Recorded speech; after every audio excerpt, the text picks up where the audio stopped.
could say, look, I'm already making plenty of income this year, which he is, and I can just park this 2.6 million to the deferred sales trust, use it to fund my next business venture.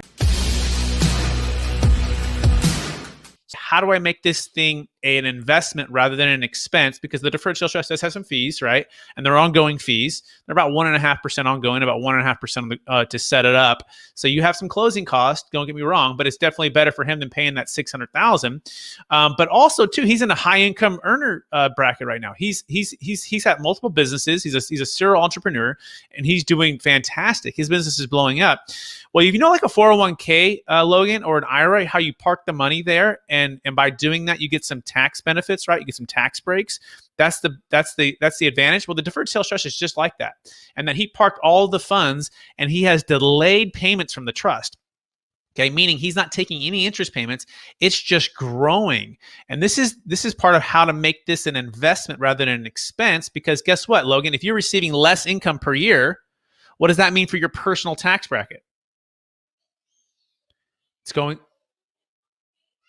It's going lower, right? Versus receiving 2.6 million all in 1 year, where would your tax bracket be? Way higher, right? So if you could say, look, I'm already making plenty of income this year, which he is, and I can just park this 2.6 million to the deferred sales trust, use it to fund my next business venture and invest passively, and let all of the proceeds, all of the interest that's being earned, just compile back on top of itself, right? So just grow it out. And guess what? When he's maybe 50, maybe he's 55, maybe he's 60 at some point, he starts to receive payments from the trust. And guess where his income might be at that point? Well, he might retire from his day job and it's gone lower. So you see how the deferred sales trust is an investment and actually not an expense, because we've lowered his tax bracket. And that could be, tens of thousands to hundreds of thousands of dollars per year in tax savings by optimizing the time in which it comes out. You follow, Logan? Perfect. So that's the first way it can become an investment rather than an expense. We call it the income tax advantage. So if you have a highly appreciated cryptocurrency, investment real estate, a business that's producing a lot of cash flow, and maybe you have no depreciation left, guess what? Sell that asset, move it into the deferred sales trust, now invest it in multiple things and let the income just compound, and you don't have to take the income. Now, we do like to see some income come out within 3 to 4 years, some small amount. We do like to see that, just so you know. We don't like to just not have any payments coming out. But it could be a small payment. It could be $1,000 a month. It could be $500 a month. Doesn't have to be huge. Now, why does the IRS allow this, by the way? This seems like, whoa, this seems kind of weird. Well, the same reason they allow 401ks or IRAs, right? They're going to incentivize us to do things that they want us to do to encourage tax revenue. So by selling this asset, right, this business, they had a no basis, right?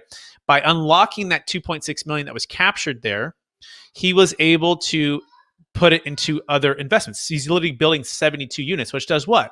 Well, that helps to get people to live, housing. Housing is a big crisis. So the government is using the money that he would have paid a tax to incentivize that, which gives them more tax revenue. So it's a win-win for the IRS. It's a win-win for the client.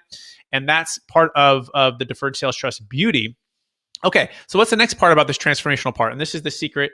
Get your deferred sales trust to work in your favor and become an investment rather than an expense. So the first thing is overall tax savings, right? The second thing is a brand new depreciation schedule, right? So if I own property and that property is fully depreciated, guess what? All that cash flow I'm having to pay tax on. Now, what can I do? Well, I can go buy more properties, right? And perhaps do some cost segregation on that. And then I can offset some of my other ones. That's definitely a possibility. Or you can sell that existing asset, put it into the deferred sales trust. Now, once the funds are there, guess what you can do? You can use the funds to go purchase real estate, all tax deferred with a brand new depreciation schedule. So I'll give you an example of this. We just did a deal in Vegas, a $20 million multifamily asset syndicator. They moved their GP positions into their own deferred sales trust. Then they sold another one in Arizona for $16 million and moved those funds into the deferred sales trust. Now, once the funds are there, they use those in partnership with them to go buy another new deal with a brand new depreciation schedule. So remember, Logan, in a 1031 exchange, your old depreciation schedule travels. So that's not good. That's why the 1031 is like a blockbuster. But the deferred sales trust is like Netflix, because guess what? You can use it to buy new deals with a brand new depreciation schedule, which then we're going to do what? We're going to do cost segregation.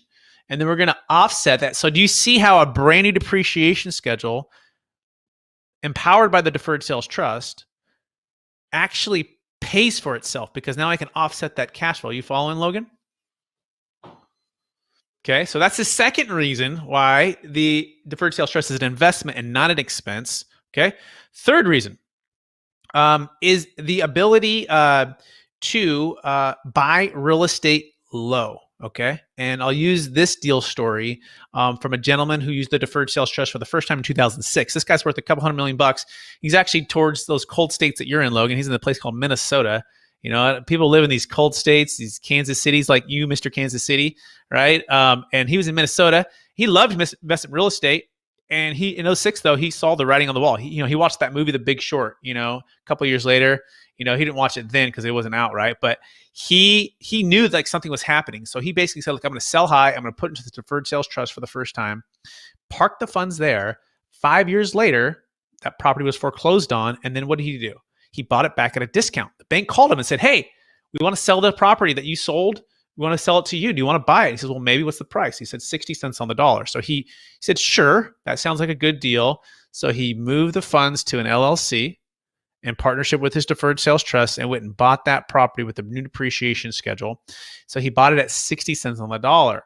So do you see how selling high in '06 and buying low in 2011, Logan, buying the property that you sold at a 60% or 40% discount can actually be how the deferred sales trust is an investment rather than an expense?